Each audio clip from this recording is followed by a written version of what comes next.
Sir ಒಂದು question. ಹೇಳಪ್ಪ. ನಮ್ಮ ಗದ್ದೆ ಕೆಲ್ಸಕ್ಕೆ ಬಂದರು ಗಂಟೆಗೆ ಒಂದೊಂದು ಗುಟ್ಕಾ ಹಾಕ್ತಾ ಇರ್ತಾರೆ ಸರ್. ಅದನ್ನ ಯಾವ ಥರ ಬಿಡಿಸೋದು ಸರ್?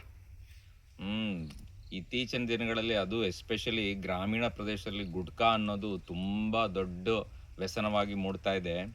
ಭಾಳಷ್ಟು ಜನ ಕೆಲಸ ಮಾಡ್ಬೇಕಾದ್ರೆ ಗುಟ್ಕಾ ಹಾಕ್ಕೊಂಡೇ ಕೆಲಸ ಮಾಡ್ತಿರ್ತಾರೆ.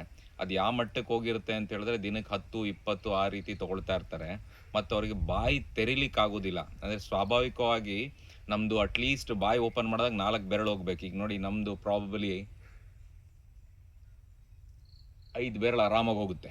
ಆದರೆ ಅವ್ರದ್ದು ಎಷ್ಟೋ ಜನದ್ದು 2 ಬೆರಳು ಕೂಡ ಹೋಗೋದಿಲ್ಲ. ಯಾಕಂತ ಹೇಳಿದ್ರೆ ಗುಟ್ಕಾ ತಿಂದು ತಿಂದು ತಿಂದು ಈ ಕೆನ್ನೆ ಒಳಗಿರ್ತಕ್ಕಂಥ ಏನು ಮಾಂಸಖಂಡ ಇದಿರುತ್ತೆ ಅದು ತುಂಬ ತರಚ್ದಂಗೆ ಆಗ್ಬಿಟ್ಟಿರುತ್ತೆ, ನಾರು ಥರ ಆಗ್ಬಿಟ್ಟಿರುತ್ತೆ. ಅದು ಬಾಯಿ ಓಪನ್ ಮಾಡಲಿಕ್ಕೆ ಕಷ್ಟ ಆಗ್ತಾ ಹೋಗ್ತಾ ಇರುತ್ತೆ.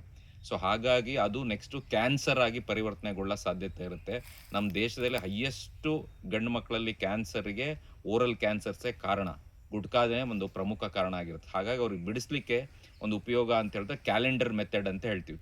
ಕ್ಯಾಲೆಂಡರ್ ಮೆಥಡ್ ಅಂದರೆ, ಫಾರ್ ಎಕ್ಸಾಂಪಲ್, ಇವತ್ತು ಜನವರಿ 16 ಅಂದರೆ ಜನವರಿ 26ನೇ ತಾರೀಕು ರಿಪಬ್ಲಿಕ್ ಡೇ ದಿನ ನಾನು ಗುಟ್ಕಾ ಬಿಡ್ತೀನಿ ಅಂತ ಡಿಸೈಡ್ ಮಾಡಬೇಕು.